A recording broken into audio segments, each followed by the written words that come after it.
Okay, we'll call our meeting to order. This is our special meeting, April 23rd, 2026. Please rise and pledge allegiance. I pledge allegiance to the flag, the United States of America, and to the republic for which it stands, one nation, under God, indivisible, with liberty and justice for all. Is there another packet? One of these? I got mine Yeah. color, but This was the stuff I'd printed out myself. do you have one of these? Yeah, I've got all that. I just That's didn't all know I if got. there was. I just spread it out to make it look like I got more important stuff than you did. Okay. You ready? Okay, agenda change agenda changes. Do we need to add the septic thing on there or? I'd like to add Jim Osling. He's gonna provide us the information we need for what we just passed at the township board level. Okay. New business, Pardon? under new business. That would be a good spot. Because I think we have McKenna online right now. I mean, that's something we'd put off. We've done it before, so it could go at the end of the old business, same time. Does it? Yeah, either way. It's old business actually, because we started the stuff. So under new business? It's old business, but this is new. To me, it's an ordinance. Okay, I mean, we were discussing, we had the stuff on. We've had discussion, but we'll get it in ordinance. We'll put it under new. Please. Public comment? Nothing?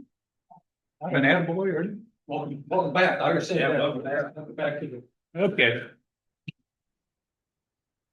Approval of our minutes and reports for March 12th. I'll make the motion for that. A second. I have a question. So under members present or absent, it's got me. Wasn't in attendance, but I was on Zoom. So it doesn't look like that's what it's reflected. Well, technically, you're not here if you're on Zoom. But for Tom and Greg, it says both excused and on Zoom, but it doesn't say. I didn't realize you were on Zoom. Yeah. Okay. You can make that correction. Yeah. Okay. I'll put a new thing. I put approved on here just so you can print it out. I can sign it, but I'll Okay. take care of it. And I didn't realize that. Okay. Thank you. Any other discussion? Being none, all in favor of the motion, say aye. Aye. Aye. Opposed? Motion carried. I second you. Data. Who made the motion? Mike Perky.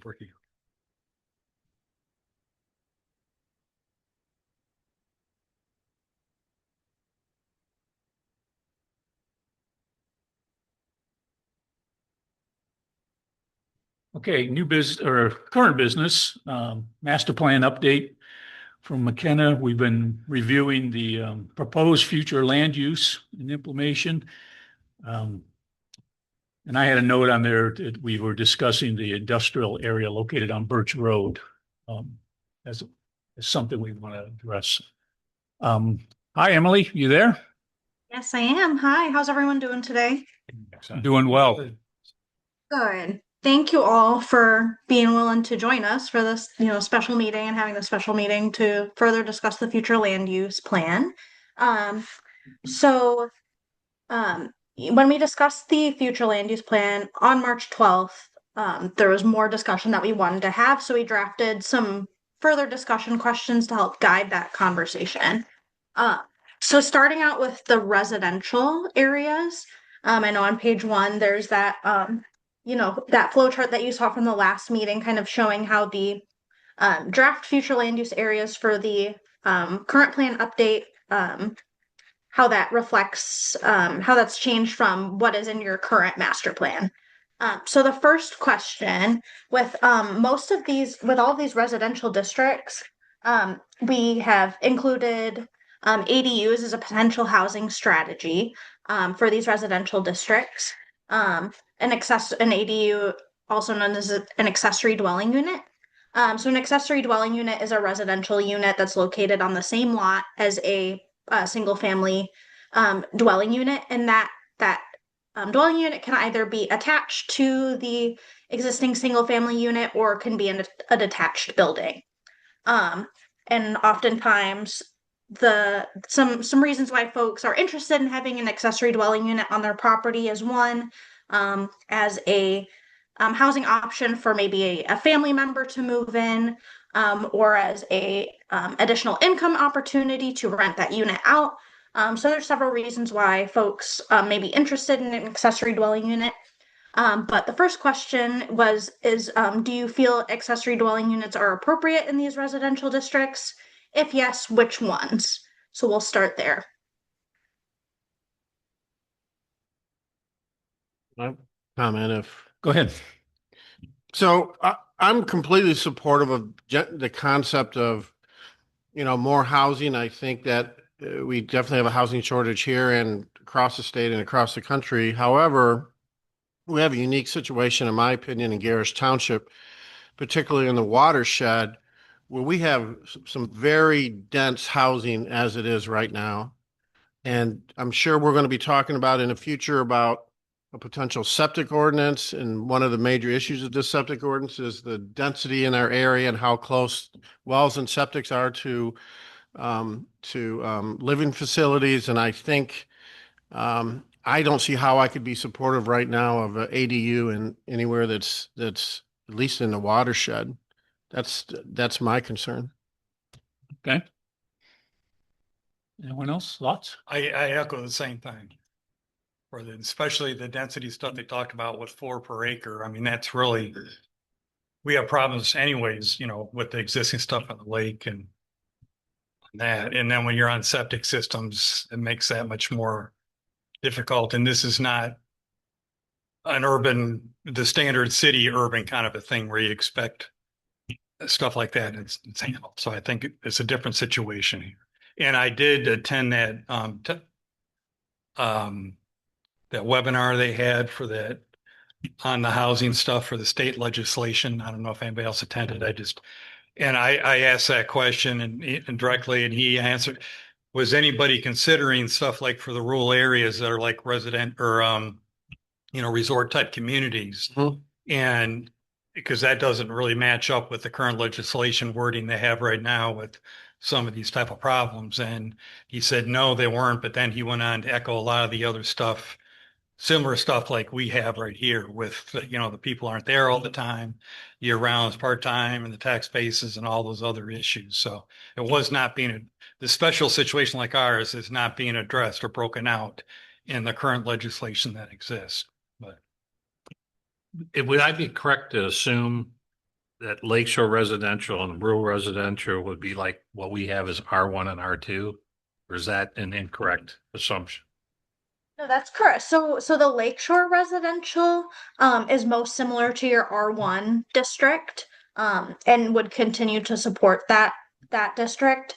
I have kind of my notes from the last meeting where I looked at the allowable densities in based on your current zoning ordinance and your current R1A Lake residential zoning district. The current density can kind of vary between 2 and 4 dwelling units per acre currently as it stands. So just keeping that context in mind. And then yes, rural residential is most similar to your RR, rural residential and R2 low density residential districts. And if I can, yeah, I agree with these two. I would have it. I'd be a hard sell on Lakeshore, the R1, because of all the current existing issues. And I had a conversation with Jason earlier today about, well, do we even do? I mean, what do we do right now? And there's already protocol in place for that. So what would we be doing? We'd be changing our zoning to literally to the rules on how dense you're going to allow this. And I think the density is already an issue on the R1. Although the rest of it, I can see if you wanted to have a mother-in-law suite or something, like if you got enough acreage to do it. But considering everything I've heard so far with our issues and the water issues, I find it hard to support. And I suspect that I can't speak for the township board, but I suspect they'd feel the same way. One of them just sitting here. So it would be a hard sell to that board considering everything we're discussing. So I'm not in favor of that either. I'm not in favor of it either. So I think we're, especially around the lake, we have so many areas that are just so condensed. And then I think if you want to even add more to that, yeah, that'd be a problem for me too. I would not agree with that. Well, I agree with you. There's certain areas that should not work and probably would not work. But there are areas that are zoned lakeshore residential that could work. And the simplest example I can give you would be the camps on the north end of the lake, Cottage Grove, is it not Lakeside, It's Lakeside. Lakeside. Yeah. Those people are on some acreage, not all of them, but they're not high density in the sense you're seeing around the very hard lake shore. They're a little more open. To me, you could allow it, but you got to put in conditions, and the conditions would probably eliminate 90% of the people being able to do it. So that's how I look at it, is you could allow it when you did, and this is just a future plan. There's nothing there. It's just saying that the future plan considers that ADUs might be a possible thing that we want to allow at some level. So keep that in mind. It's not zoning. It's just the overall. Yeah, that's correct. I do want to reiterate. So the future land use plan, you're correct. It doesn't change your zoning automatically, but your future land use plan, any zoning changes that you do should be supported by your master plan and the future land use plan. So thinking about this should be a kind of a thought process of like, what would you like your zoning ordinance to look like in the future? Or what changes maybe do you see might be appropriate for the zoning ordinance that this plan should support, if that makes sense? Yeah. From a ZBA, Zoning Board of Appeals perspective, if you had people come in and then, get turned down, say we have or don't change the zoning ordinance per se, to address that at this time. And we base our decisions for a zoning appeal for turning something down. Could then that be vulnerable for saying what they're trying to do, you've addressed it in the future plan, so that means you're not being consistent with your master plan for an appeal to try and overrule this stuff. I don't. That's a question.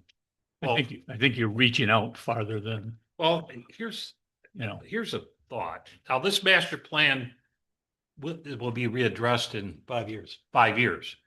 So if you ask me between now and 5 years from now, do I see? I don't. If you want to readdress that in 5 years in the master plan and say, okay, we should address the ADUs, but in those R1s. But if you ask me between now and the end of 5 years from now, I just don't see it. And if I think we run the risk of putting it in there and having somebody hang their hat on there. It's like, you guys all said you were Exactly looking that direction. And I guess I still, maybe I'm the newbie here, but we already have, if somebody wanted to do what you're talking about in those camps, we already have that. If they wanted to meet certain criteria. You can have a second dwelling on a lot if it meets certain specifications. Right. You can, and if you have big enough piece of property to have a connected addition on your home, if it's all one building, you can do that, even though it might be internally a separate apartment area. You can do that as long as you meet your coverage and setbacks and all that type of. Well, basically what we're doing with ADUs is we're putting a label on these type of uses. Okay. That's what it is. What he's saying is they always exist out there. We're just putting what is the current label for a second dwelling on your house or an addition or second living space. And calling it out may also help support, what your zoning ordinance currently permits. So if your master plan currently doesn't speak to this issue, even though your zoning ordinance does, having it, in the master plan can kind of bolster your zoning ordinance as it stands as well. Yeah, so what you're saying, in effect, we would bring in the future land use up to date because we're already allowing them in different shapes and forms. Yeah, it sounds like from what I could overhear, it sounds like kind of attached accessory dwelling units are permitted, as long as they meet all of the applicable standards of the zoning ordinance. But there may not be a route for detached. I'm not sure. I'm not super familiar with your ordinance, but That would be correct. There's one provision where if your property is at least 50,000 square feet and your frontage is less than 130 feet, which means it can't be split legally, then you can go to the planning commission and get a approval to do. No, you're on. You need to hold it right there. Okay, Otherwise, yeah. Then you can go to the planning commission and go through the process to have one additional dwelling on that property. There is that provision, which probably doesn't affect a lot of people, but I think I'd have one to do that. Right. So to me, we're putting a label in the future land use plan that almost is missing in the sense of the word. Because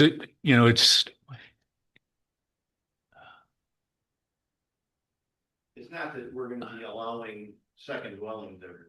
exactly. I mean, we know they're not going to fit around the immediate lake shore, the high developed, high density areas. Just not going to happen.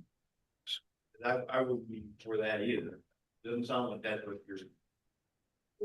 If you just read the basic label, that's what it says. So that's what's concerning to me. I don't want to paint a picture of somebody making think that we've just changed the direction of the current zoning, because we're not changing zoning. We're only doing the master plan. The zoning would possibly change if we say that this is the direction we're going. And I guess maybe I'm looking at it too simplistically.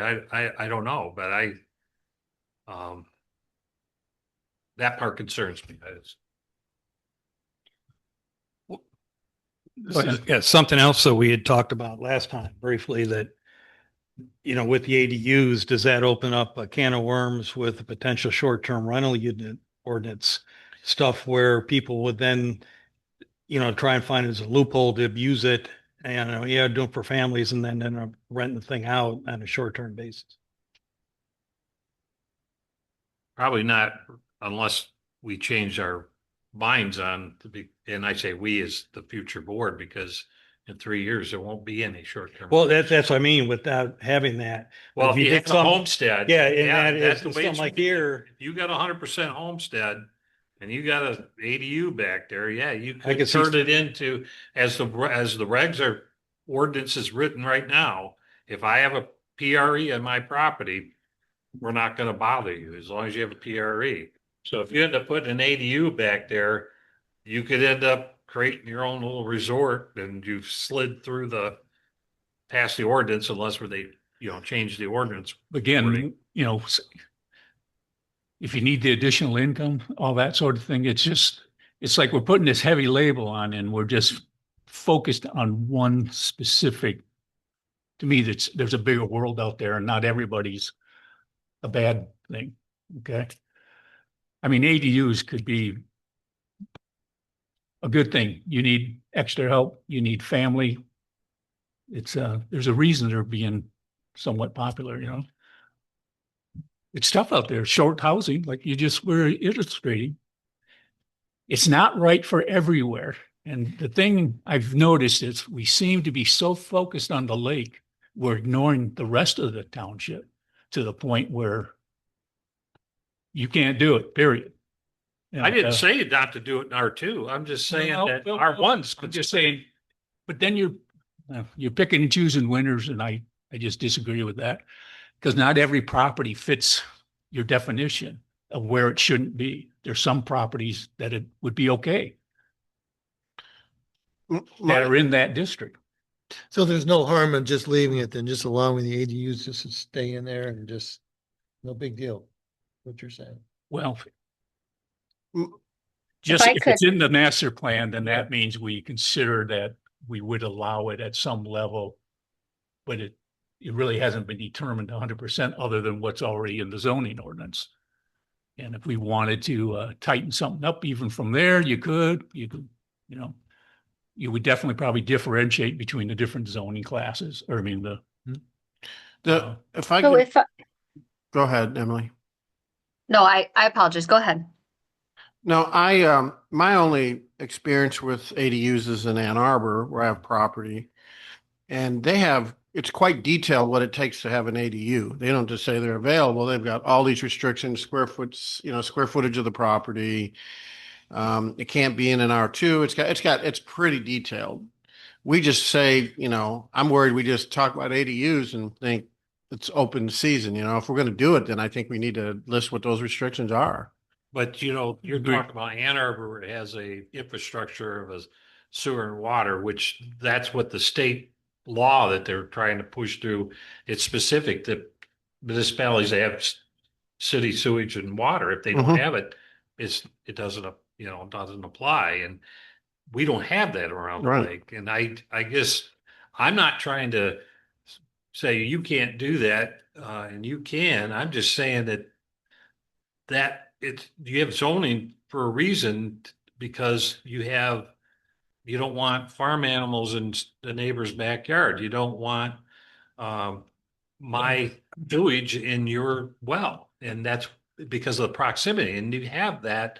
well, You're obviously, right, there's some spots that you could do it, but to me, what I see this is ADU is a new acronym, and it's probably going to get plopped in every one of the Mhm. master plans around the state because it's the new thing.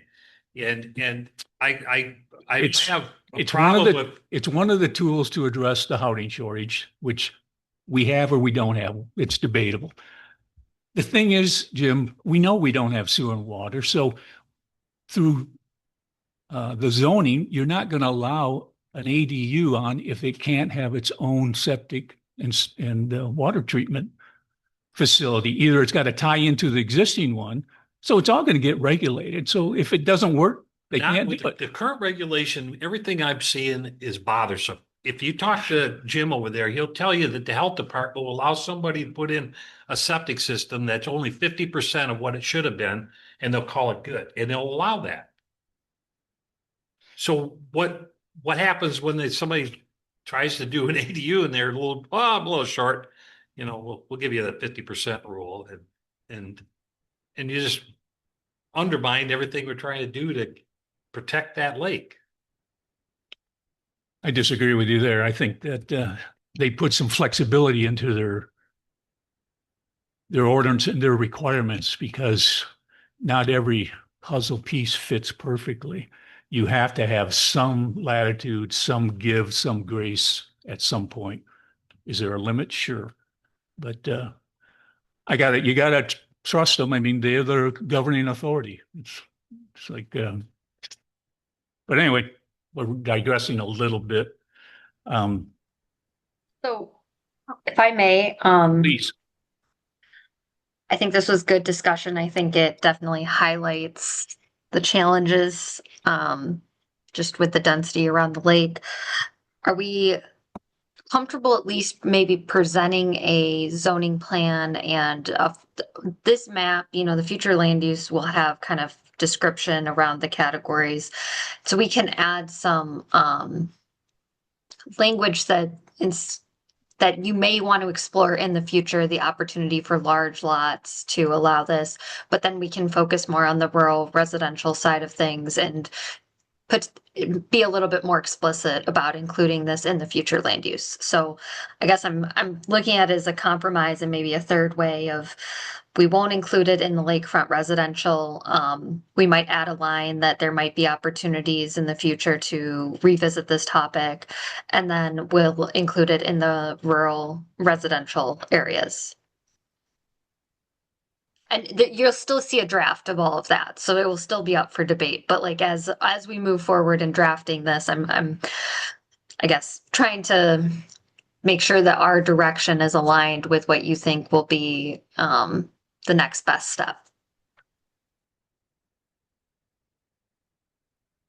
Okay, so you want to move on to the next, Well, I'm just asking if that sounds like, is So that Jane, you're talking reflective? about drafting something for us to look at it later? Is that Yeah, what- I mean, our next step will be for you to look at the future land use categories in a corresponding zoning plan, which is how the future land use will inform future zoning. And so I guess what I'm hearing in your conversation is it's probably appropriate in rural residential to allow it in some form with some regulation. And maybe not right at this point, but there might be some flexibility for large lots closer to the lake in the future. You might want to revisit that conversation, but we won't include that explicitly. Emily, I see you went off mute. Didn't want to take over. No, no, no. I appreciate that, Jane. Yeah, that was similarly going to be my suggestion. So it sounds like, yeah, we're definitely supportive as of right now of allowing ADUs in the rural residential and the neighborhood residential category, which encompasses kind of those more dense neighborhoods that aren't on the lakefront, but kind of surround the lakeshore residential, and there's some kind of pockets in other portions of the township. And then, yeah, that zoning plan, we can include language about ADUs in the lakefront and where that may be appropriate for lots of a certain size in the future. But of course, so we can draft that language, and when we present like a built out future land use plan for you all to review, you can kind of see the full scope of it and confirm if it makes sense. okay, you guys understand what they're proposing? To me, that sounds acceptable. I guess I want to make sure I understand the process here. We're going to do a master plan. Are you expecting that as a result of this master plan, we are going to then step into proposed zoning changes? If it's appropriate and the township thinks that those changes are necessary, then yes. So the zoning plan shows the relationship between your current zoning ordinance and the future land use plan, and any potential changes that may need to occur to support the goals of the future land use plan and the master plan more generally in your zoning ordinance. But of course, in order, you still have to go through the full adoption process of all of the steps that it takes to make a text amendment to your zoning ordinance. So it's not like the future land use plan automatically changes the zoning ordinance. You still have to kind of go through the steps to do text amendments and zoning map amendments if that's if those changes are appropriate. But the future land use plan would support any of those changes if that's what the township's looking to do. So to answer your question, no, it doesn't mean that we're going to change zoning Well, I don't instantly, I but don't- it could lead to that. You know, speaking with the generality that she did with the ADUs just now as potential, I could live with that. It's just that I don't want to paint a picture that we're, open. Right, open season on, Yeah, Yeah. I don't- we're all for it now, guys. Go ahead and do it. Yeah, I've got- the future land use plan, will highlight what land uses may be appropriate, but your zoning ordinance will dictate any regulations that accompany those. So the regulations won't be in the master plan, but it gives a picture of where certain land uses may or may not be appropriate. I get, putting your stuff together, I know that I'm looking at the maps right here. And we have one, it's kind of hard to see, but the one that's in the zoning ordinance, with all the different districts color coded. It's such a high level kind of stuff. You don't get the resolution, whereas the actual buildings and houses and stuff on there. Have you done a GIS kind of density type map with where the actual houses are or residences or structures in the current lots that exist? And which ones are not? And if you haven't, is it possible that something like that could be generated to get a better feel for, where these things, I mean, right now we could say these areas are all, we could change them and develop and they could be all completely covered right now. How many available lots are there out there that this would apply to if we made changes to it? That's another consideration for the. Yeah, so we can certainly do a bit of GIS analysis and draft a map, um, highlighting lots of a, certain size. And if you're looking for kind of a density map, we can't plot like the individual homes on the map, but we can see the different lot sizes and what lots are buildable and what lots might be able to support an additional, like an accessory dwelling unit or an additional housing unit. That's certainly possible. Okay, and I seem to recall that when they first started the sewer stuff, when they were kind of assessing, here's how much they did something I think similar to that to figure out here's the ones that exist and here's potential buildable ones that don't exist right now. So I know something was done in the past where you could use that or as a starting point. That committee is pretty close to having what you're talking about. Okay. If it's not already done. Is that true, Jim? Yes, Is something very similar to what you're talking about, Mike, is the septic committee is working on, and that map, basically it takes this. Basically, it takes the density of the lot of the parcels all the way around the lake and does some math to them and then turns the highest density into sort of a hotter or red color, and then it do a farther where they're not quite so dense, colors change. It's a pretty interesting map, but I think it's pretty close to what you're talking about. With regard to right now, it's set up to do. It's based on the density of the number of parcels per 200 acres squares. So we're looking at doing it. Yeah, that's the answer to your question. Okay. We currently have a land use master plan in your packets. And basically it's showing you through color definitions, commercial, industrial, public, residential low density, residential medium, and then state land. Yeah. What packet's that? Well, this is the master plan thing we did back when I was younger. 8 years ago. A little more than 10. 20. well, it's So is that map an appendix in the? It's part of the whole master plan, future, the master Okay, plan. it's right here. Okay. but if you want real data that's current, I don't see any reason, I'm speaking for Jim, but that committee has done a lot of legwork, and there's no reason why we shouldn't be able to share information between these groups. And to McKenna, if they need that stuff to see it or to include it in the master plan. I don't personally, I haven't seen what, I can't think of his name, your IT guy. Ed, I haven't seen all of it, but he did, but Ed has done a ton of work to pull that information together off of the current GIS system from the county. So, The county created these maps that are in here now. yeah. I worked with them on that. Yeah, I will definitely reach out to see if I can get some of that information regarding what the sewer committee has been working on, so we can, because that is important to incorporate because it's relevant and current. So I will reach out and send a follow-up email to get some of that information from you all.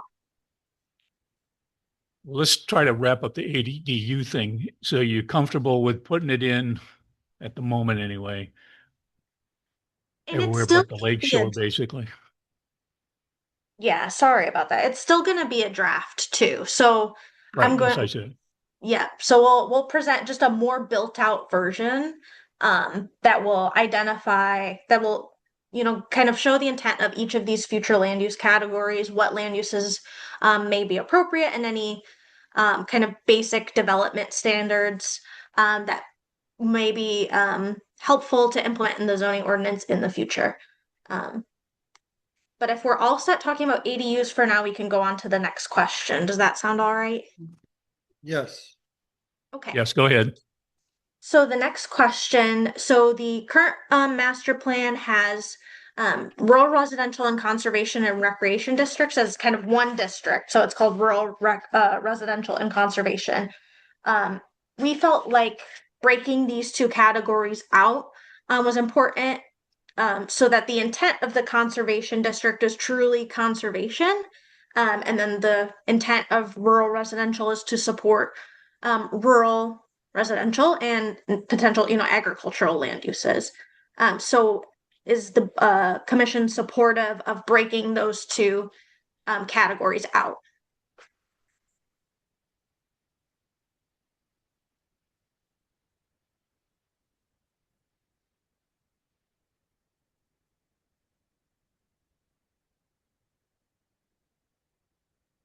I am. I think it's a little cleaner approach, more concise. How are we gonna identify them? Does that mean you're just changing the name of the district, or I'm not sure I understand the question. So your current future land use plan and map has rural residential and conservation as one category. So yes, breaking them out would mean that your future land use, those two categories would be broken out. So like state forest lands, and similar kind of natural, areas of natural importance like that would be in that conservation category, and rural residential would include rural residential estates and farms and those types of land uses. So it would change how your future land use map looks from what it does currently in your master plan by splitting those two categories out.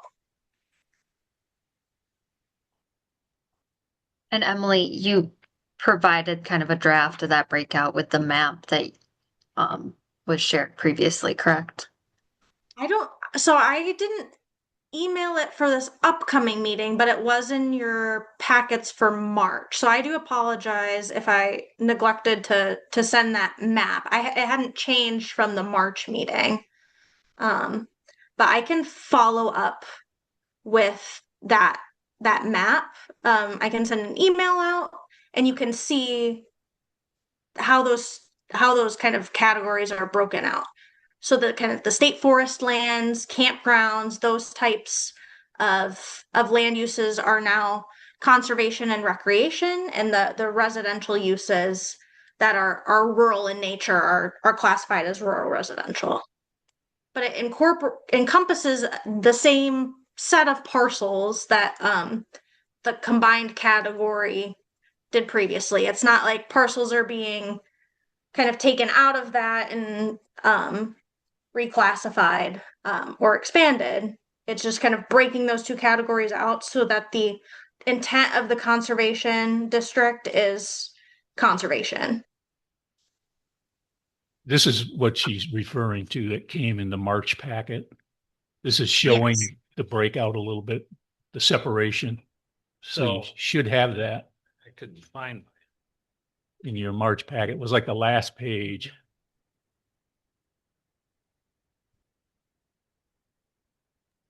And Ah. while you're while you're looking at it, if I can just add some of the reasons we feel that this might be advantageous, and it doesn't necessarily require you changing anything on your zoning map or zoning districts, but if you have a development come in the rural conservation kind of existing zoning district, when you're considering in a planning commission decision whether that's appropriate, you can kind of then have a little bit more backing if there is a need for conservation. So you would know, okay, this is already designated in our future land use map as conservation. We can point to that when we say we, this is a hypothetical, want to, conserve at least 50% of the parcel for conservation, or we don't think that we want to approve this because it's not appropriate. You have kind of a more of a distinct backbone for some of these large parcels that have been kind of naturalized and untouched. So that's one reason that we considered breaking these into two categories. So Jane, on your map, did you just automatically then take anything that was non-developed that was state and made it green? I think it's significantly state, but I know, Emily, you looked into it with a little bit more of a fine-tooth comb, so I'm gonna let you answer that. Yeah. So the areas in green are, yes, like state forest lands. Some of them are like campgrounds, or have some sort of like recreational element. Uh, so those were kind of the parcels that were chosen. But yeah, they're largely kind of state forest lands that are undeveloped. So if there's particular parcels that folks feel like we would want this developed, let us know that. Um, and we can certainly update the future land use plan accordingly. Well, I'm only saying that because there's some of these smaller green parcels in the middle of yellow. I don't know exactly what they currently are being utilized as, or maybe they're not. Maybe they're just state land. Like I can recognize the acreage in front of where my homestead is as towards Flag Point, and that's a huge parcel. And I would hope that, if the state ever gave up that property, that it wouldn't just turn into, you know, all residential. And it's a large piece. But some of these small pieces I'm just curious if maybe we should look at those and say, that's sticking in the middle of yellow, and maybe that's not a practical purpose for that property if it became available. So I'm guessing the one big piece of property that you're talking about is like west of Northcott Road, correct? Like close to the waterfront, kind of in the midst of all that orange, that one property that you're Yeah, referencing? I'm familiar with that one. I'm familiar with it. That is a state land, and Mm-hmm. and I know if it ever became available, it'd be nice to make sure that a good chunk of it stayed as green space. But I'm just saying, when I look at some of these smaller lots that are in the middle of the yellow, I'm wondering if, from a practical standpoint, we should just not try to protect them as conservation. But maybe I'm wrong. Maybe what you did is fine. I don't. On her map, comparing it to my map that shows state land, she pretty much copied all the state land. That's kind of what I figured. So Yeah, that's what you're seeing. yes. There's probably some other stuff that overlaps a little bit. There's Primarily, that's what it is. Yeah, that's correct. I think having them separated, I don't. I have a problem with it. because it's a big difference between conservation and so forth, and then even rural residential. You And it build doesn't up. say that it just gives us a basis point when somebody makes a request to do something. it's not cut and dry. It's not like you have to get a variance to utilize that. No, but you might have to, we would look at it, how's it go with our future land use Yeah. plan and does it fit what we want to see happening in that area and so forth? We've got the, I can't remember the exact term, but the conservation districts are where people donate the land for the conservative. Like land bank, what are you talking? Oh, I The- know what you're talking about. They're, Land Conservancy. yeah, the Yeah, Land those Conservancy. ones, yeah. So there's places around the lake that I see signs popping up. The Cut River, I think, is just north of that on the east side of the lake here. As a sign up there. So I wondered, some of those, it seems like they may actually be residential areas, but then if people donate them, so when they pass on and the states continue as a conservation district, does that change mean it's like a state property, or is that being accounted for and mapped in to the current maps that you've shown us right here? Or is that something that's an anomaly that we need to? I doubt it, because it would be in your own deed that you put that attribute into the deed. It's not going to be on our maps because we're unaware of it. Right. So now when people start donating their places, is that going to start changing It might, some of the? I got approached by them and got 7 acres out front. They want me to do the same thing. I didn't, but they did ask, but you would know it. It would be in the deed. Yeah, So, that's I something we don't wouldn't think that follow. it's, yeah, if I can, maybe try to answer that question a little bit. It's, yes, obviously if land ownership's going to evolve and things may go into a conservation, over time. I don't think that conflicts with this if it's conserved and it's designated rural residential. There's nothing that keeps it from being conserved. It's just more so the other direction. If someone wants to develop something, that's when you would consult this map. So you wouldn't, that's all a private agreement, right? So there's, you don't have necessarily an approval process through the planning commission for land to go into conservation, or if someone just wants to conserve land on their own accord. There's nothing that's going to conflict with the future land use designations. As if you are aware of things that should be updated on this map, we absolutely will do our best to reflect the current conditions. But going forward, as those things change and evolve over time, I just want to assure you that this won't conflict with that or get in the way of any sort of conservation efforts that are happening privately. Okay, and I just, from that, I was wondering if, if they, decide to do that, does that also, are they all of a sudden changing the zoning of a certain area or a certain property? They're not, they're putting a deed Right. restriction on their property. Okay. So that again is going more towards it's a private agreement. The deed restriction obviously runs with the land, but it does not impact the zoning or change the zoning in any way. Okay, and I know from somebody else trying to donate some land to the government, I know there are certain things with state land, and I think the airport had an issue of extending it over at Houghton Lake.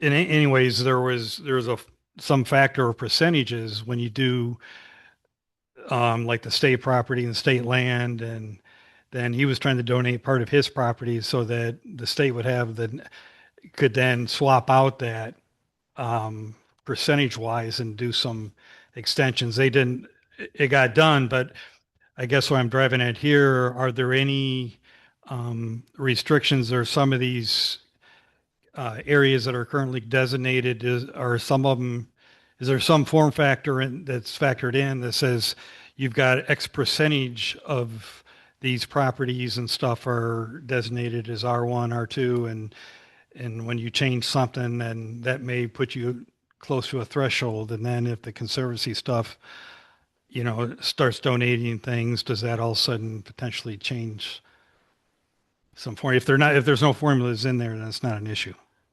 Yeah, I don't think that this would, I'm not sure Okay. exactly what formulas, Yeah, I'm what just saying that Yeah, the state had anything like that. well, the state has a thing like they got X percentage of land, and like they said for the airport was an example, they couldn't extend, they wanted to extend out the runway, but they couldn't because it was state land. A neighbor was trying to say he would donate some of his stuff I got and you, they but would, yeah. we got to, I just don't think that's a unique Yeah. situation Yeah. type thing. Go ahead, Emily. Oh, yeah, the only other, I was gonna venture to say that I think we're probably comfortable with splitting these two out is what it sounds like to me. Yes. Okay, Yeah, we're good. Emily, Okay. I'll let you continue. Sounds good. Yeah, thank you. So next question. So the suburban residential area category from your current master plan supports kind of higher density, more suburban style residential development. We propose to change this category slightly and call it neighborhood residential. And this would support, it would support that higher density residential development, more smaller lot, single family developments, cottage courts, and those types of developments where appropriate, while preserving open space. So the reason why we wanted to get away from the term suburban residential development is traditional suburban developments tend to take up a lot of land and use a lot of land for things like private yard space and things that are just not necessarily a great use of land and don't conserve natural resources as effectively. So by kind of shifting this category, we hope to kind of support the inclusion of things like cluster housing developments, which you kind of see an example below. And I know last time we kind of touched on these and talked about the importance of like public, these types of developments having access to water and sewer. But we wanted to confirm that you guys support this like shift in language and see if you'd support cluster housing developments like what's pictured below as a way to allow higher residential densities in this category. And I'll just add a couple of things on that. This wouldn't require cluster housing. It would just kind of encourage it so that, to Emily's point, that you would have things a little more potentially tightly together. If someone were to choose to do that, you would allow for that. Generally, you end up coming up to a similar amount of density if you take into account all of the open space that would be provided in the community. And I know we talked and you touched on the water and sewer issue, septic issue, but these are still not going to be super tight. I think there will still be space for individual septic and well, and there's a potential for community well if someone were to, I guess, go that route if it financially penciled out for them. But I guess I just want to emphasize the key here is that it's not necessarily requiring it. It would be encouraging it if someone were to subdivide a parcel into 10 homes potentially. They could cluster them and keep a larger portion for conservation. Yes, thank you. That's helpful.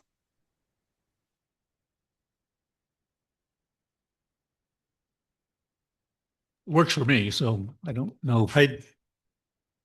I think for me, the intent, I think is good, but I think for this area, again, the density stuff is an issue. And if you look here, I mean, the example you used, it doesn't have to be exactly those numbers, four dwellings per acre, that's pretty tight. I'm thinking of the properties around where I live and that stuff. So you get a lot of setback stuff with the septics, and then you got the, different things with the houses and the tanks and the wells and put up and makes the geometry a little bit different. Yeah. The other thing up here, when you're trying to preserve, a natural up north type of feel, is you're presuming there, I think the premise is in those cluster areas that a lot of this stuff would be clear cut. And I think a lot of people up here, when they come up here, like the conventional sprawl example you have, that I think a lot of people like that. And it still gives them a sense of privacy where they don't necessarily need to cut all the trees down and the vegetation and stuff. It can preserve that. So personally, I'm a no for myself for number 3 for those reasons. Well, if you look in the current plan under suburban residential areas, the current destination, the first thing, it says the Northeast Suburban Residential Area. This area is designated as primary location in the township for the accommodation of new suburban urban residential development that it would exceed development densities of 1 acre. Okay. So they're not saying that you got to build small lots. You can still build big lots. We're just saying we might encourage smaller lots. And I think you might find from a builder developer standpoint, you almost have to leverage the land now to make the deals work. In other words, to build on 2 acres, you got to have somebody with some money to pay for that. And where this development, that doesn't help the housing shortage at all and stuff. But again, it's not mandating it. It's just there. When I look at this, it reminds me of Florida, where they develop, and I like the idea of the conservation development. It may not be for everyone, and I don't know. How long has it been since we've had a Subdivision put in? subdivision put in Gerrish? 15 years? Not in the last 12 years. Not in the last 12. So, I like the concept, but I think if we don't have public infrastructure, that's an issue. Well, everything's going to be covered. To me, that's not an issue because we're automatically going to make sure that you have enough, you're going to be required to have much room for your septic and stuff. Not against it, Tom. No, let me give you an example. Higgins Lake Forest Estates, it's in Markey Township. Mhm. Now, is that high density to you? That's pretty much a suburban Mhm, it is. type residential Yeah, thing. It's not 2 times, no. Just cottages, smaller places, smaller parcels of land. I mean, that's what I envision you might find pockets of. Yeah. And Well, I would Michigan, encourage somebody to build if you cluster it and could leave the other 5 acres walking trails or whatever, natural, it could be a selling point. So I'm just saying we need to let's give options. Let's give opportunity. What I've noticed is living up here in our association, another place around the lake, is when they buy a lot, people, they want to build, they just clear cut it, like they leave nothing on it. Is there anything we could do to have them at least say something like leave 10% or? Well, you probably could. we I'm sure Ann recommend Arbor it? does it somewhere. I mean, Yeah. You But to me, can- that's you over can- restrictive, but I mean, you can, in your zoning ordinance, you can regulate, lot coverage and things and require, preservation. That's something you can do. And your future land use plan can support that, ensure that encourage the preservation of certain percentages of land or important natural features on the property or wetlands. That's all within the realm of possibility for sure. well, I think we need that almost up here because of the clear cutting of land I've seen. that's mostly the state. Yeah, the whole data. Yeah. No, but I'm talking about just a lot. People build, they buy a lot, they take every single tree off the lot. I haven't seen that at all. Yeah, well, Oh, I have. And I've seen a lot side, of I it, have. yeah. All over the place. yeah, Well, I've seen. well, I mean, it happened over there's a big place it's gone but some of that stuff, because of the septic and the drain field, they had to, if you got the smaller lots, they actually have to cut it all down because there's not enough space there. So Well, again, in our current plan, under the suburban residential, If it's you're asking for a short answer, mine is yes. okay. Even here, it says characterized by conditions that support the appropriateness for higher density residential development than planned in the conservation and rural residential areas. So, and would include improved access roads and proximity to existing compact development patterns. Any other comments, thoughts? Go forward with it. Okay. Again, you can That's think fine. about it. This is just a We can- draft. Yeah, we can build this concept out in the draft, the full kind of draft of the future land use plan in Matt, and we can incorporate those kind of development standards of ensuring that healthy trees and things aren't being clear cut and preserve any irrelevant natural features that are important to that site. That can all be included in that draft plan. Okay. Yeah, and thinking we actually do that for the site plans, We do, that there was some things that we did with the storage units that you're supposed to have, exactly. near the property line, so many trees for Yeah, that. So we have done that. So, Yeah. okay. that's all I'm saying. Agreed. Okay, well, that sounds great. So we will kind of keep that in there and build it out to present to you next meeting. So we've talked about all of the residential categories and all of the discussion questions. So now we're going to get into the commercial and industrial discussion questions. So for the 2010 categories, there was a commercial area, there was the Birch Road industrial area, and then commercial and industrial mixed use area.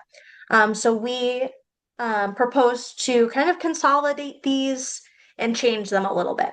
So for the we kind of introduced this neighborhood commercial category, which is meant to support like low intensity commercial development that services the needs of residents and visitors. So these are kind of things like restaurants, pharmacies, grocery stores, similar type uses that are small, or there's not concerns about them causing nuisances necessarily, and they provide services that are needed to residents. And then the next category, the commercial and industrial mixed use areas. So that's carried over from that 2010 plan. And so those are kind of how we're proposing to change those categories. So with the Birch Road industrial area, the previous master plan noted that the access to I-75 and M18 might make that area good for industrial use in the future. My understanding is that those current properties are residential now. So I wanted to see if you all thought that Birch Road area should be designated for any type of commercial use or if it should be residential. I drove that road today on the way over to the meeting. I wanted to look at it. And when you turn off of M18, the land's pretty dry. It's not wet. You go in about, I don't know, maybe a half mile, and you start hitting residential structures on the south side of the road, nothing on the north side. I counted 8 mixtures of mobile home and framed dwellings. And then you get about a mile in there, maybe a little bit more, and you hit wetland. And I mean pond, and it's wet. There's nothing going on there until you get out to what's that next road? Is it Will Everett? One of those. And then you turn and it's farmland stuff. So, to me, it could work as industrial use as a classification. I just don't, without sewer and water, they're limited uses. And, that's why we got storage buildings at the one end, because Exactly. there's just not the infrastructure for large scale or even small scale industrial that I can think of. So it had to be something of a minor nature. There is more going on. I can tell you the village, their industrial park sat vacant for 20, 30 years. And now all of a sudden they're selling lots left and right in there and actually increased their sewer and water access in there to meet some of that demand. So it's, there are changes happening, but I just don't necessarily see it here. So does it hurt to leave that there? I don't know. Or do we want to just Where, eliminate it? where exactly is this on the, is this little, That little brown strip, right? Yep. Yeah, Right that there. little, yeah, that little kind of dark red strip. So I believe those are like the residential parcels on the south side that were mentioned. So your current future the current future land use plan and Yeah. your master plan has that as an industrial area. So we wanted to Let's see just if leave it. that still made sense, or if it should be converted to maybe like either maybe a neighborhood commercial that's lower intensity or residential. So we Well- just wanted to see what you all thought. You said, so right now there's actually homes and resident stuff. Farther in, you know, Okay, not on that, not in that exact. not in that exact area, Okay. no. And, I say just leave it then. Yeah, but close. A map. This is Birch Road. right. To the north is all state land. That's the S. This is state land. This is the small R2 area where the homes are. And then everything else is resource conservation. So which is the area they're talking about changing? This whole road. There is an R2 in the middle of it, you're saying. Yeah, that little section right here. Okay. All right. So then the next thing, if that comes up there, if it was changed the industrial stuff, does that then make it eligible for data centers?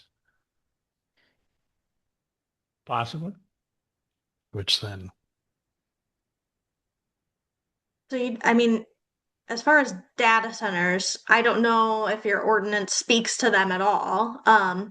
But data centers would have to be a permitted use or something that is similar to a data center in terms of like a definition, your ordinance, that would have to be a permitted land use in that zoning district.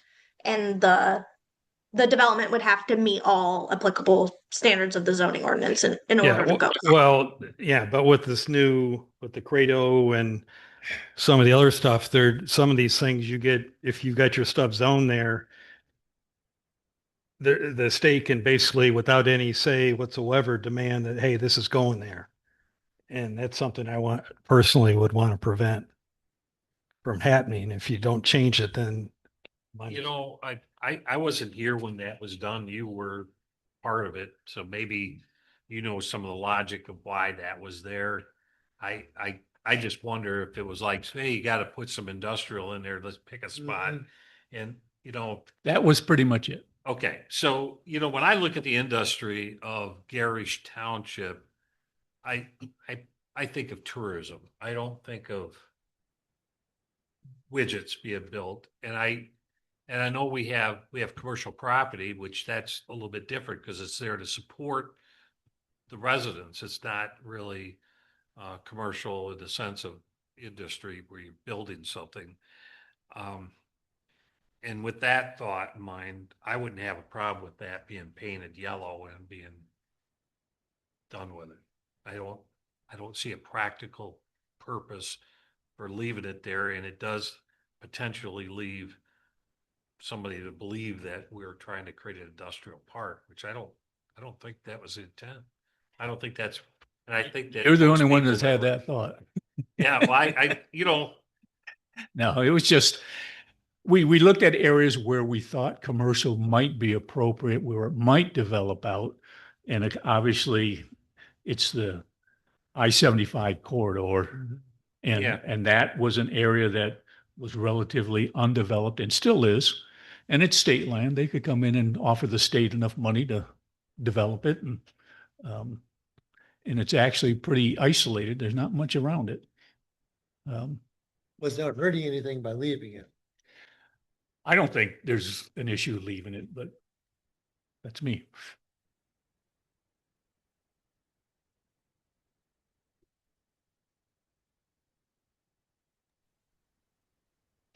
I don't have a just strong I opinion just either didn't way. yell at it, Yeah.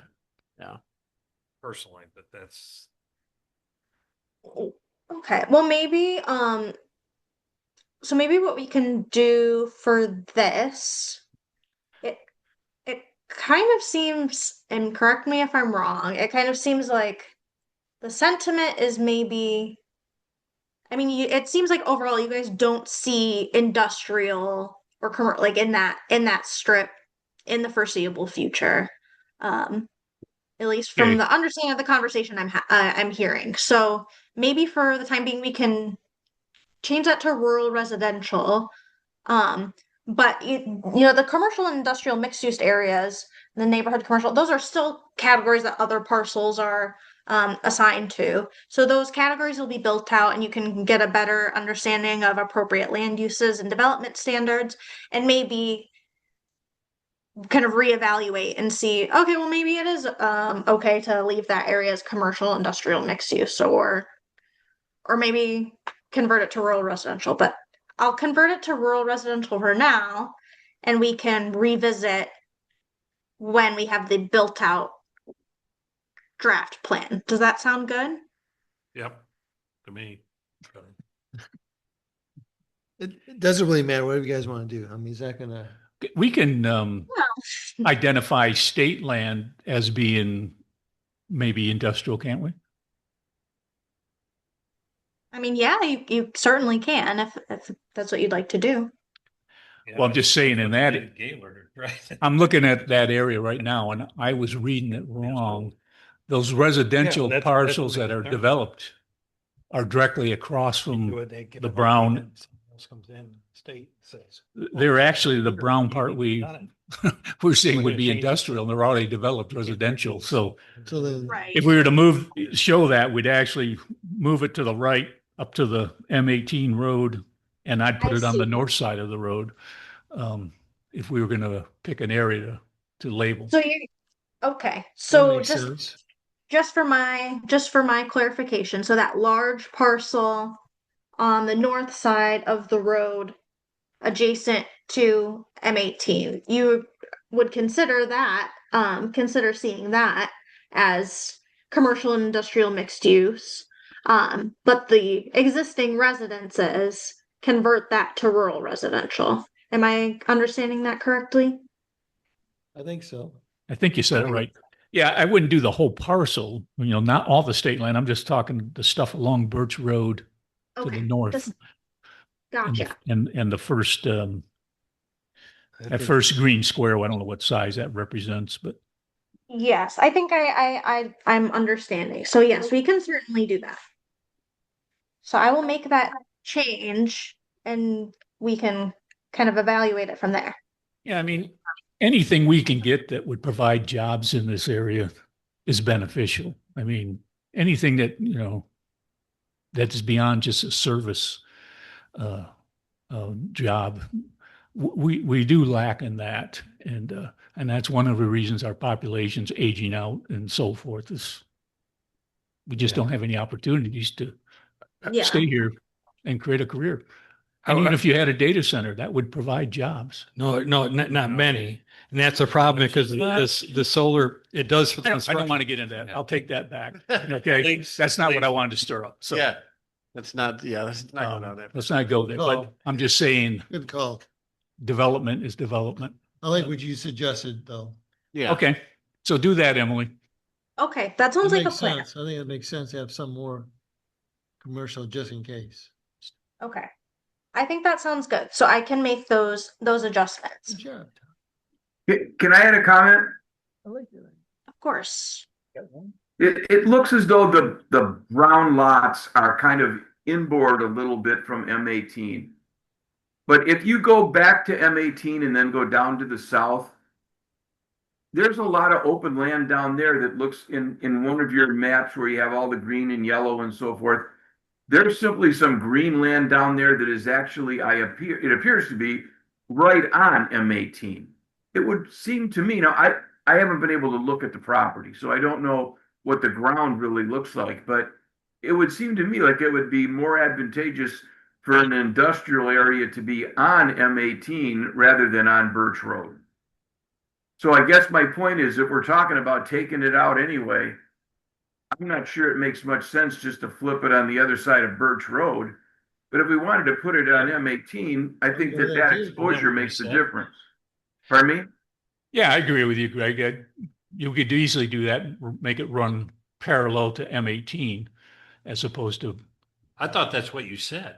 no, that's not what I said, but, Oh, so yeah, I thought, yeah, at Greg, first, that's one, a I good was idea. confused. that I makes was- sense. That's a good idea, Like Greg. he was saying, so.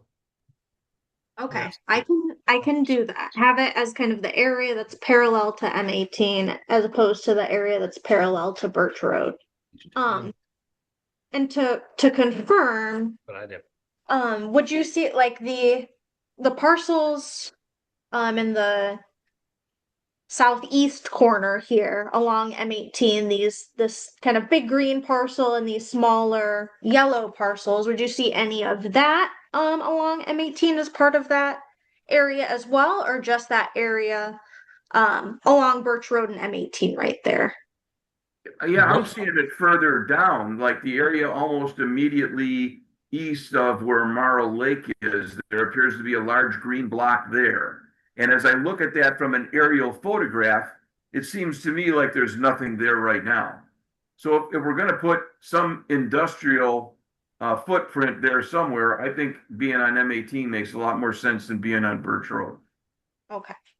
I think we'll just confirm the wetland status because I don't think there's a point in designating something industrial if it's completely unavailable to development. So we'll confirm that and then bring the draft back with that designation.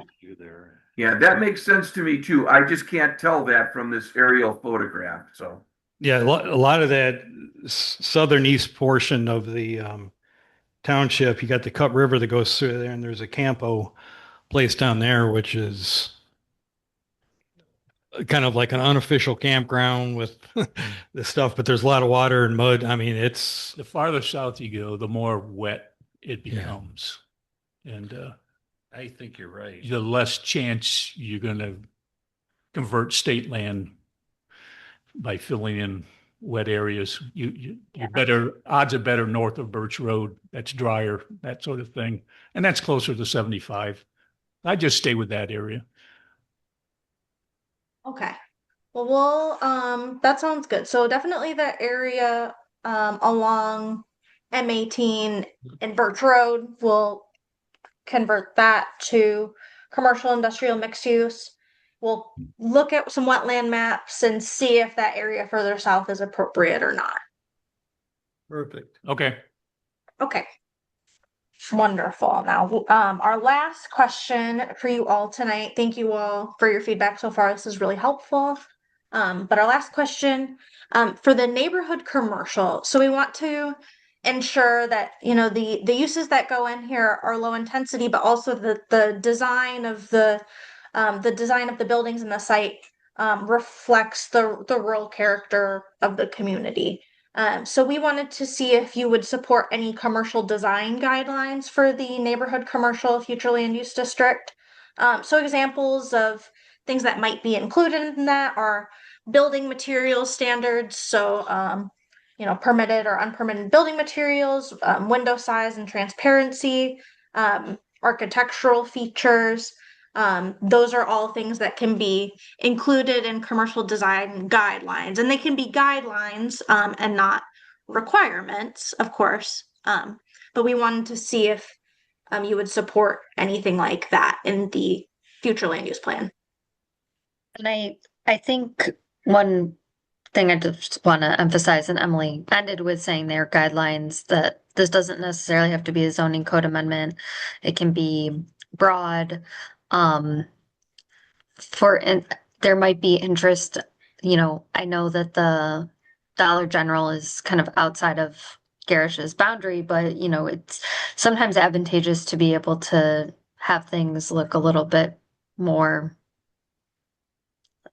have a certain character to them, especially when you have that type of commercial come in. So these could be things that the planning commission could lead on, again, if you're making decisions on development, and point to something in writing in your master plan that says, we really would like you to kind of design things a little bit more this way.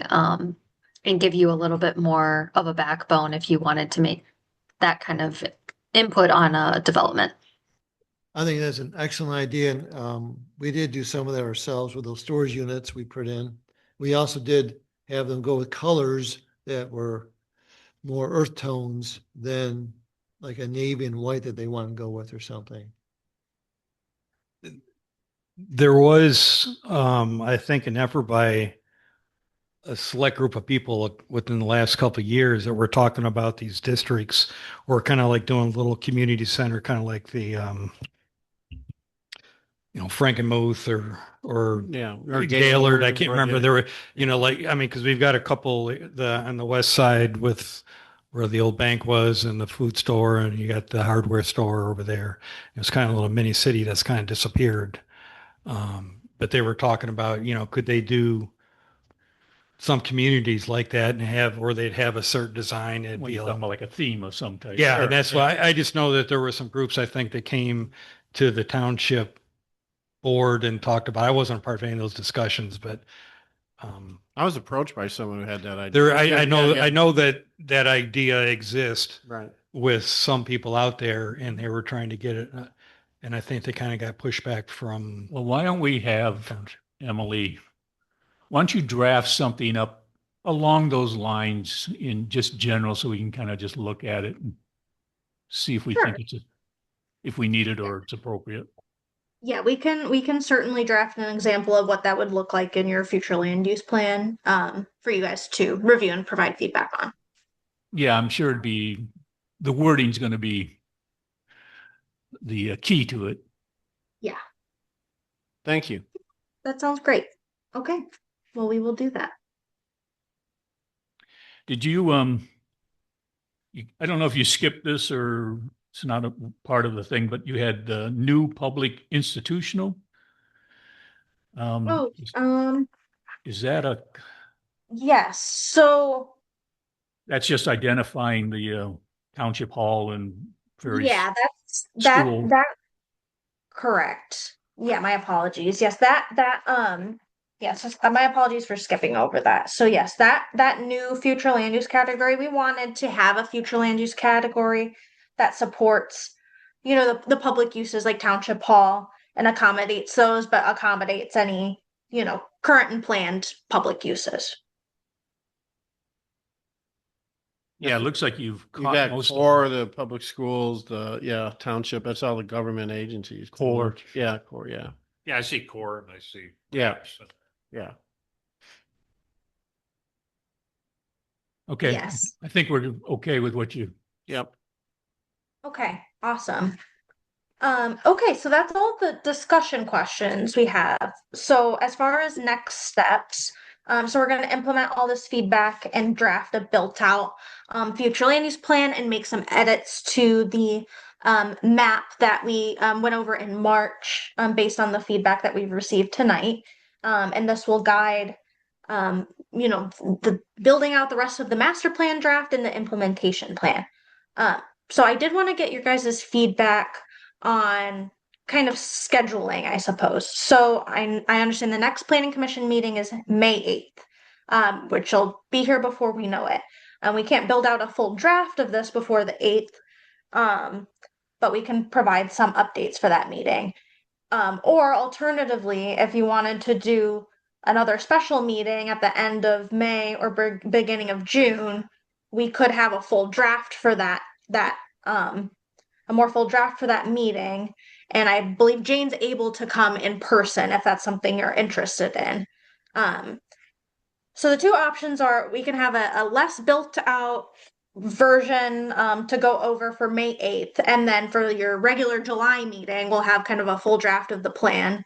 Or we can do another special meeting at the end of May and beginning of June to have a fully built out future land use plan and implementation plan that Jane will be able to present in person. Does anyone have thoughts one way or the other? May 8th is not our next meeting, right? May 14th. Or 14th. I thought you said 8th, but yeah. yeah. Oh, Yeah, I our thought next it was regular the scheduled second. meeting is the 14th. It's the second Thursday of the month, and the first is the 7th, the second is 14th. 8th is a Friday. of Okay. May. But We could change the meeting date too. yeah, we can move stuff around. Oh, that's my mistake. I just like messed up the dates. So May 14th is the actual date of the next Yes. meeting. Correct. Okay. So you need basically an extra month to really produce the whole Um, package. well, with the 14th, I could definitely have a more built out, we'll definitely be able to have a built out future land use like plan and map. And then we can have the full master plan, the draft of the full master plan um in for the July meeting. Um or alternatively, we could do another special meeting if we wanted the full draft in like the end of May or June. Uh, but that's up, up to you guys and what you would like to see in terms of schedule. We could push out the 14th to the 21st to the 28th and Yeah, maybe yeah. the 28th because it's after Memorial Weekend and then we weren't planning on doing it June, but we can still do it. I think if we do the 28th, I can attend in person and we could have a full 90% draft discussion at that point, and then we can make edits and decide when we want to revisit it, whether it's June or at your regular July meeting. Okay, you're saying by May 28th, you could do that? Yes. Does that conflict with anybody, or you want to do that? Yeah. Are we We'll keep moving us- it or is there an extra meeting? We should have. No, I said move the 14th to the 8th to the 28th. We would just move our regular meeting to 28th. I'm okay with that. Is there anything with the septic ordinance or stuff that we need to get kicked off prior? Well, we can talk Until about that. 14. That's, Yeah, so that could help or. no, Okay, you want to do the 28th? 28th will be. Okay. Let's do the 28th. Okay, that sounds great. So we'll have kind of a built out 90% draft that'll have incorporate all of the things that we've talked about today, and you'll see the full draft and we'll be able to move forward from there. So that's great. Did you say one of you might be here that day? That meeting? I will plan to attend in person and then Emily will remain Oh. virtual. You just want to come up to your cabin? Okay. Yeah. You know, it's convenient once I can turn the water back off. Be safe by then. Yeah. Yeah. That sounds good. Okay, sounds great. Thanks everyone so much. Appreciate it. Thank you. We appreciate your Yes, thank you. patience. Thanks for the feedback, everyone. Yeah. Have a great night, everyone. Same to you.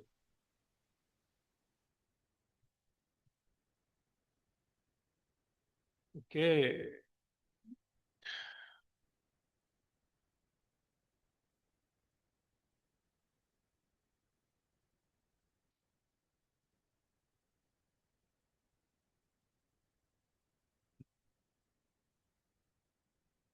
This is the name. Much paper.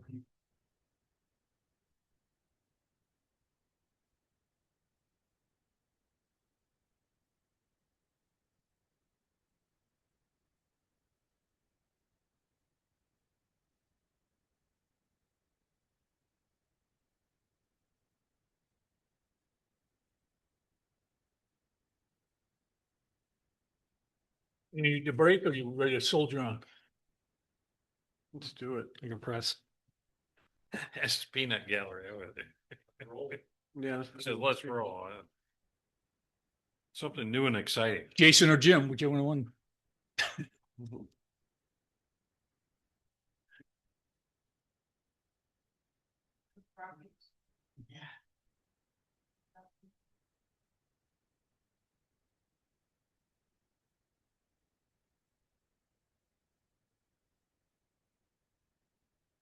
Guess the only thing new from the last meeting is one of the final two amendments that Scott Hess was working on. I provided to you guys just tonight. And essentially, we're changing where the ordinance had MDEQ to Eagle because they've switched their acronym. Right. And then we're just providing an extra C paragraph there that gives lakefront owners some provision to make general repairs to that shoreline, that 10-foot strip that basically says you shall not be altered.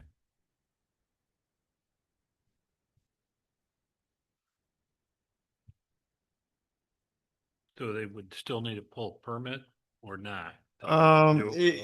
Not if they're not in the water and they got some ice damage, shove the sand up, they can fix it, put it back to the way it was. Okay. I totally agree with that. Right now, I mean, it's pretty, it's, you can't touch it, basically, is what the ordinance says. Right. I think that makes a lot of sense. And this, kind of specifies you can't change the topography of it. You can't go in there and bulldoze it, and it's got to remain the way it was, but you can repair it to the way it was. So you don't have any stipulation there if it's over 50% damaged or ruined. No, They got to get a permit or anything like that. no, no. Because there's repair and replace, it's kind of Right. two different animals. So we're talking here just maintenance. Right. I can go with that. Okay. Great. I'm comfortable with that. Yeah. The other one that Scott's still working on is regarding the pulling of signs, the off-site advertising signs, and I think included in that will be lead-in signs for Real estate. real estate. And what we decided yesterday is it's going to be very minimal what we're going to put in the zoning. He's basically he's in that sign ordinance somewhere. He's just going to put a sentence basically that says the township board shall be able to create a policy for removal of off-site advertising signs and lead-in signs. And then he'll create a separate policy outside of the ordinance that will say that myself and say the police department reserve the right to remove these signs, and they'll be stored on township property for 30 days or whatever, basically. Okay. That's the last thing he's working on. And I think once we get that, then we can finalize any changes, additions, approvals. Yeah, my thought was once we had the whole package, we just cruise through it one more time, make sure. I agree. There's no. I agree. Yep. And then we can set up a public hearing and go from there. Right. Okay. Yeah. That's all I got then. Any questions for Jason? No. Thanks for sitting through. You bet. Yeah, we should let you go earlier. I feel bad. Yeah, you got to share the pain.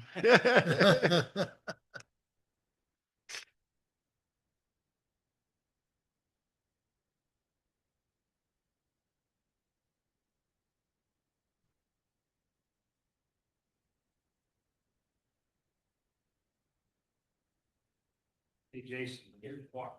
I think you should just go shut. Will do. Thanks.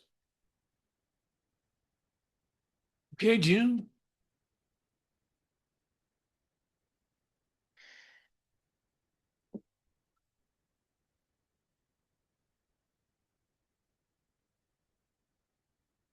I am here to fill you folks in on where the Higgins Lake Step Committee has gone with their draft of the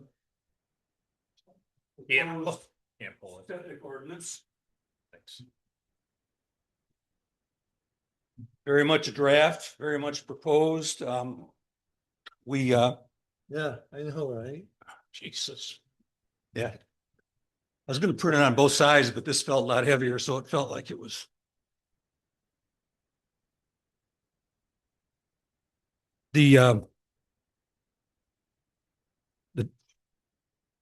I put together a cover letter for the document for you to, so you can kind of, and I'm contemplating maybe just reading through that to keep you folks online aware of it, unless you would rather not, and take a couple minutes.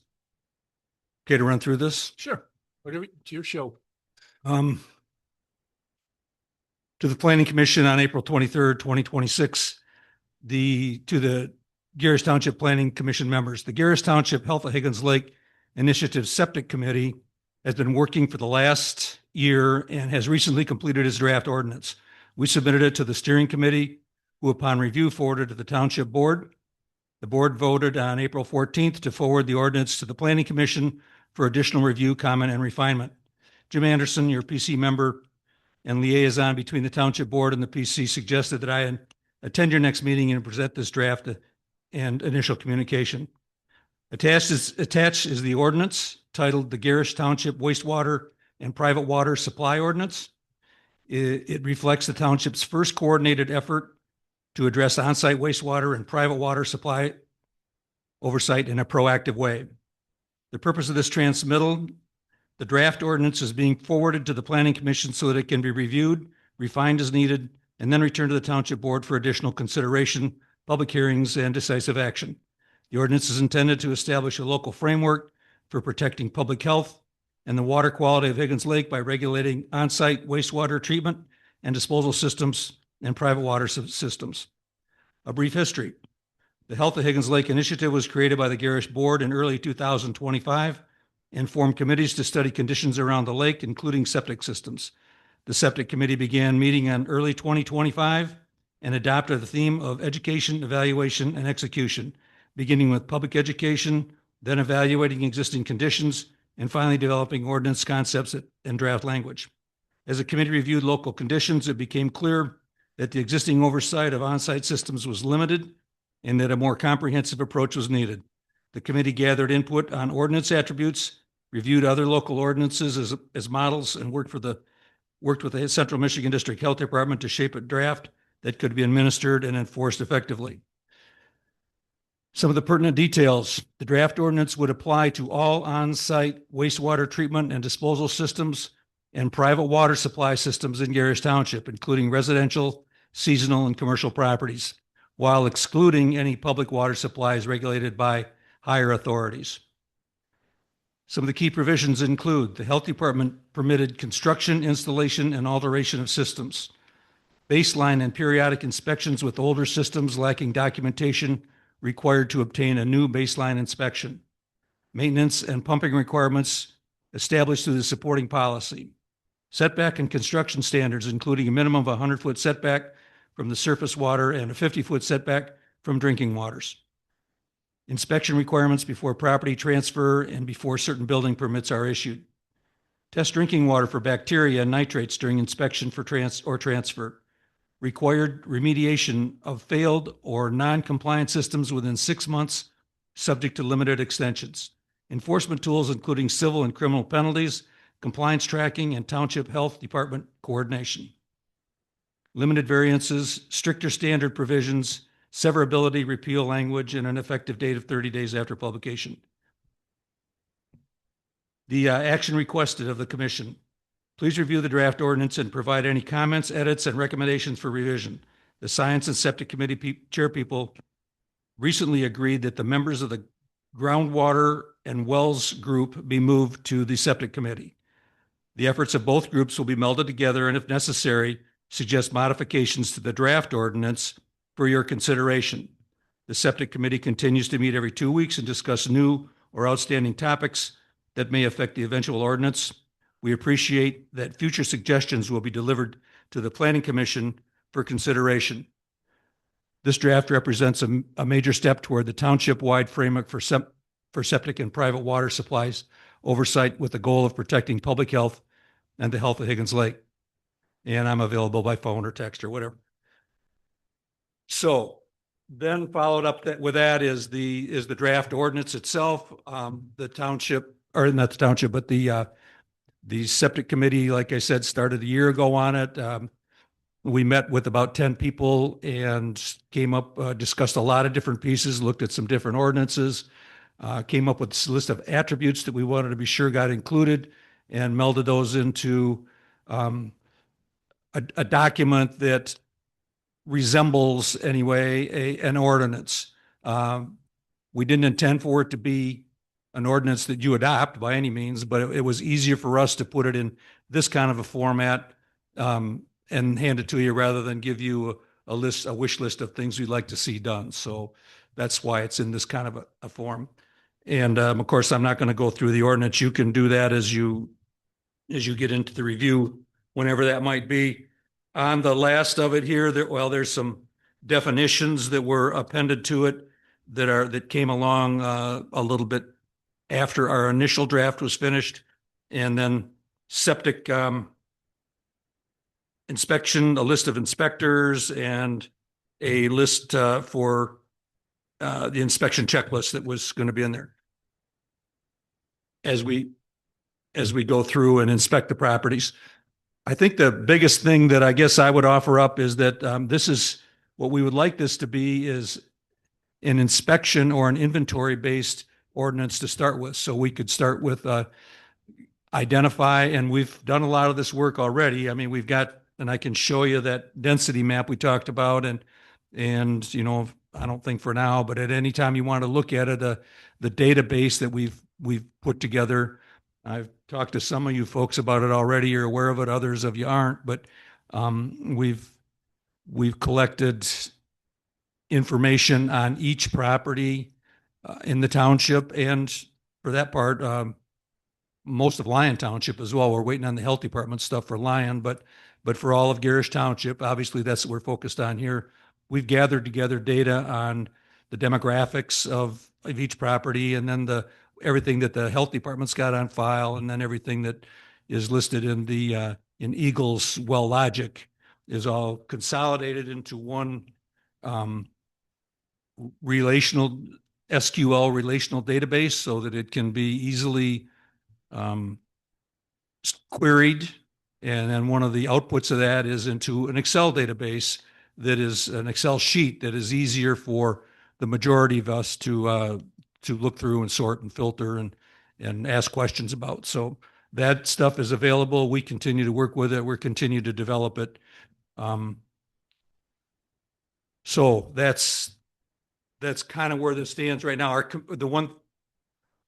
We're meeting again Tuesday, and we're considering we talked about it at our last meeting, a major sort of a pretty significant format change to the ordinance, that if they are in agreement with it on Tuesday, we'll forward it up to the steering committee, and it'll work its way up to you to catch up with this. It would be likely a new number. Instead of 6.2, it would likely have its own new number, and it would basically split this entire ordinance, which covers the things I talked about, into two pieces. One would be the inspection piece, and get that all done.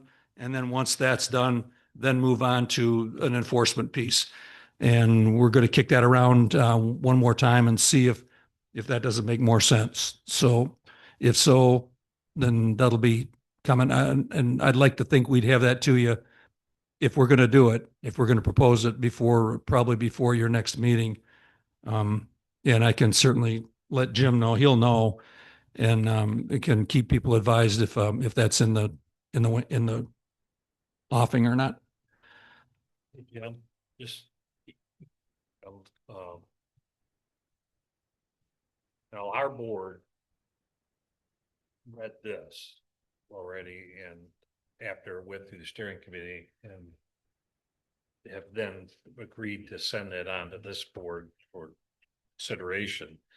Now, if you're looking to redo this, I mean, there's two avenues. There's one is you come to this board and after the steering committee and make a proposal or just give that information to this board to consider, or we got to go back to the township board and all the way through around. And I'd rather not do that. I suspect that as we go through this, that you're going to have new data that you might want to share or perceptions.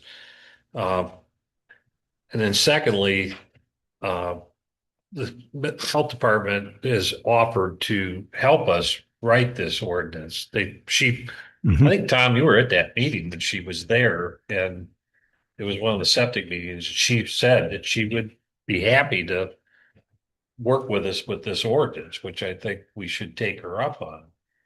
Yeah, that was it. But the township board's not expecting us to slam dunk, rubber stamp this and just go on. They expect us to do our own due diligence and our own perspective on the thing. It's not like you guys just rubber stamp it. That's not the intent. So I don't expect this is gonna just get done in a month or something. But if you are looking to do something like that, that's suggestion. You gotta consider whether that needs to go back through because we said, we reviewed this for 2 months before we Yeah. started here. I hear what you're saying, exactly what you're saying, and I think I would be more comfortable just making the presentation right here, if you're comfortable with it. Yeah, you may have to see what it is we're proposing, or maybe not. I don't know that. Once we have that proposal, I guess I would drop you a note to say, this is what we're looking to do, and you can say, that's severe enough that you need to take it all the way back up and go again, or it's got the same information. It's simply that you're already reviewing, and that the township board has already reviewed and the steering committee has reviewed. It's just a different way. We're just splitting it up into which we haven't really identified anyway. We were going to leave that up to you to identify how that might roll out. So it's basically a different way to roll out the whole ordinance. So You're saying you want to split enforcement? the inspection and would be the first piece. We want to get all right now we've got of the 3,500 residential improved properties in the township, we have septic information on about 2,000 of them. So there's 1,400 pieces that we got to go back out and get an inspection done on, so that we can, and on the well side of it, there's about half of them, 50% of them have well information on it. So we want to go get those. So what we're trying to do is get as much of that data in-house and get it done before the implementation of the actual ordinance would take over. So you're talking 2 phases of the ordinance, right? An initial Yeah. phase would be more inspection, and then an enforcement piece, right? Yeah, I guess the best, maybe I said 2, I don't know, I hope I didn't say 2 ordinances, but it would be broken into 2 pieces. Right. The single ordinance would be broken into 2 pieces. The inspection piece, and then after that would be the enforcement piece. When we start taking a look at, properties that are drain fields that are too small and that sort of thing, and what's going to be done about those, and too close to the water, and how do we deal with some of the problems that are out there? Do you have any prediction on when you'll be as complete as you think you can on inspections? I mean, you might never have 100%. Yeah, I was, in my mind, I'm hoping for like 85% completion before we'd move on. Never get to 100. I don't imagine that'd be the goal, but at 85%. So if we got, that next 850 of them done, that's going to take a year maybe. Yeah, to that's get what I up. was looking at. Yeah. Yeah, and that would be done after the first piece is approved? Or are you talking about you're just going to go out, start right now and? That's what I really originally wanted to do was let's just get started on these inspections, but we have no authority to do it, so I guess we got to get an ordinance. That was an argument that said, we'll make it 2 ordinances so we can get that first one done pretty quick and then get started on those inspections and then follow it up with another ordinance. But I'm not crazy about the idea of 2 ordinances either. And So, go ahead. Well, just trying to get clear on what I'm hearing. So you haven't done any physical inspections yet? You're just working strictly on the books type thing? that's right. You're not visiting sites? No. We've taken the data that's out there and assembled all that, and we know what that is. And now we know what we don't have. So we are in a spot at when we get it authorized to start sending letters out to people that are delinquent on inspections, or would be the first thing. So once your committee meets, you're not looking at drastic changes to what's in here. You're just restructuring a little bit into two sections. That's right. Okay. This board, So, we may sit here and say, yeah, I don't like any of it. because you got to remember that committee is looking at it from a public interest standpoint.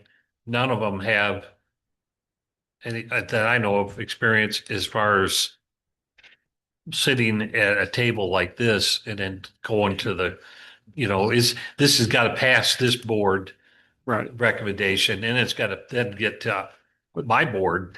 Well, the reason I asked that question is, then I'm assume maybe your board would be comfortable with him just coming back to us, since really the content's relatively the same. It's just how you lay it out. If you put this back to our board and Yeah. get to you, now we're talking, you're not going to see this again till fall, June, July at the earliest, probably. Yeah. I expected, and I encourage that committee to attend our meetings as we're going through this, because they might have some insight or thoughts as we go. I think it's Yep. good to have that, collaborative spirit in this thing. But they're on the wish list thing. We're in the practical. We're more in the practical field, not necessarily just the wish list. And then you get to the township board, which is practical and enforcement and political. Mhm. Right. There's, as we move forward, it gets a little bit, it gets a little heavier. And I just really wanted Jim to come today to be able to give us what they got. Our boards said, yes, move it on to the planning commission. And we just start the wheels turning whenever we can get it on the agenda. But I think everybody needs to take some time to digest this and make your list. Yeah, there's nobody on the septic committee that's a politician. They don't want to deal with any of the real political piece of it. That's got to find its way back through it by the time of getting eventual ordinance done too. So Implementation Yeah. and enforcement. Tom, you've been on this board a long time. You have more experience to look at this and say, this is not going to work because whatever reason. And, again, having the health department come in, help us with this, I think, from their perspective, because there's some stuff that I don't agree with that they're doing, but that's their procedure. And we need to at least understand. They'll abide by a stricter ordinance. the health department's been watching what we're doing for the last 8 or 10 months probably. And now we're meeting with, I meet with Taylor probably once a month, just to update on what we're working on, get some, feedback from her about where they are. And the data and the mapping that we've done is really piqued their interest. It's something they think that should be rolled out for a much bigger area. And they definitely are interested in where we're headed and where this goes, and want to, like Jim says, they want to really help on, drafting it to make sure it comes out to something that they can enforce and, or work with, and that will work for us. Okay, that's great. Okay. I will, you guys here have a copy. You've got a couple people that aren't here. Tom, how about I send you a soft copy of this stuff tomorrow, and email that to you. And along with it is one more page that talks a little bit about that I don't have, that I won't go through tonight. It's kind of long, but it talks about a lot of the reasoning for why we really need to move forward with an ordinance. It helps to better understand where we were and how long we've been working on this, the decades that have gone by that nothing has been done when we really needed an ordinance, and addresses some of those things. And then they can get that to you too. It's some pretty interesting reading. So the only one other thing, and I'm not going to take a whole bunch of time, but I mentioned to Mike we had this density map. If you want to have a look at it, I can show it to you up here now, or not. It doesn't. It's your call. If your meeting's running longer than you want, then. Yeah, I don't need to see it right now. I just want, when we get our other drafts, Okay. It may not be relevant, or it's relevant, but it's I'm only They saying, used- there's a huge amount of effort that you and your committee has done that, information, and if that information is viable to our master plan, my gosh. we Well, would be using as you were talking, as you guys were talking and I was listening there, yeah, I think it is. If you had this map in front of you, I think it shows the density areas. It shows, and then you started talking about over on Birch Road and what very little is going on over there and how that affects, your conversation. It's, Can't get that from the county, that's where we started. Ed's taken that and put more attributes to it than that's out there, and that's the only one like it, so I gotta think the ladies would. yeah, they would definitely want to have a look at it, and I be happy to reach out to them if you want, however you want to do that, or have them reach out to me or Ed or somebody. And it's good, it's good stuff for what they're looking at. Well, you can see where it would help us when writing zoning and stuff that you want. Because of these You know, when you- situations, you want to be a little When more you restrictive zoom out than and you others. take a look at sure. the whole township and you see, which is no real surprise, but all of the housing and all of the properties and all the small properties that increase the density, they're all around the lake and they're right close to the lake and they're closer than you think. And they're more dense than you think than in some spots. So it's a pretty cool little map. So if we have, if we're reviewing this and we come up with questions, should we forward them to you or just compile them and? Either, however works for you. You can send them one at a time to me as you get them, and I'll be glad to either answer them or I'll be at your meetings. I mean, whenever you're going to be talking about this. Send to everybody. Yeah. Yeah, Do you want to do I think anything? we should funnel them. It's not. I think we should all see them and then funnel one person to. Yeah, well, I mean, it's Yeah. also the public act stuff, so it's gotta be whatever does the best way that enables. Or we just save them all until a meeting, but We could do that too. I think the main thing is, I think we've all individually got to get wrap our arms around this, and then we could actually have a good conversation. You're probably right. We probably should read this first. We should definitely. See Like I what said, our board did not, it took us, by the time we got this, it was too close to the next meeting. That's why we went an extra 3 days.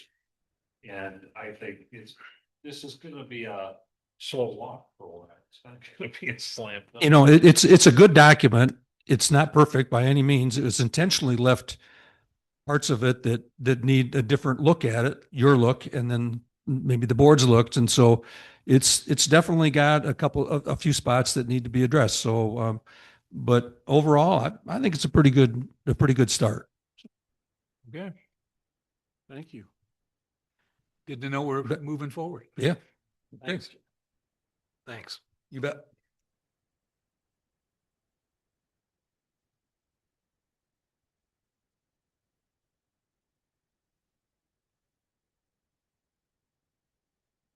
Jim, do you have any other stuff you want to add?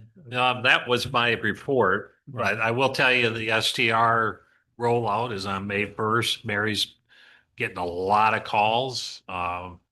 We've had some things that we've had to make some calls on as far as interpretation from the ordinance, because we've already had some weird questions come about. One of the big things that we did come up and it's got to do with the septic is that,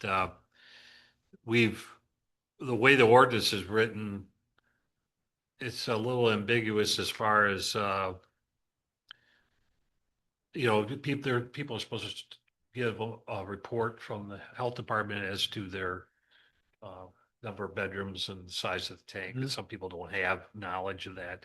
We have had some already that have come in and say, I have 4 bedrooms, and they're like, no, your tank doesn't say that, so that somehow something happened, that they've expanded their house without. But one of the things we did find is that if we've got, let's say somebody has one of them particularly had a 1-bedroom with a 500-gallon tank, and that was inadequate today. But they meet that variance that the health department gave, and the health department said it meets their requirements, And so therefore, we are not gonna, Mary's per the police chief, and of course, they asked my input, is we're not gonna say you don't qualify because you do meet the health department's requirements. So we're not gonna try to get in and interpreting up here, we're cut you out just because we think it's not adequate. I agree with you. Yeah, so Yeah, that's only fair. we do have some that definitely have some issues that are Oh. coming up and So so. Dorset we just built, added an ad. I don't think they were undersized to begin with, and they added a bedroom, and Yeah. it's going to be interesting. Some for of them. them added two more. Yeah. So it's like, so anyways, that's moving up, but other than that, Hey, Greg, do you have anything you want to add in?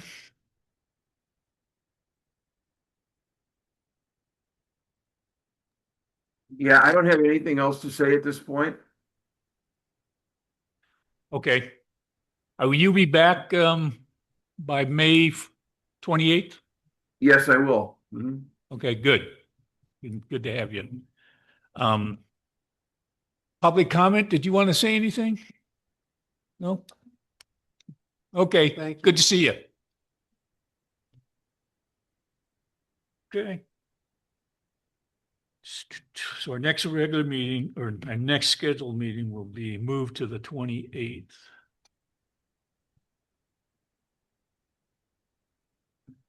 And that would just be a rescheduled regular meeting, right? Yes, Not a yes. special meeting. Yes.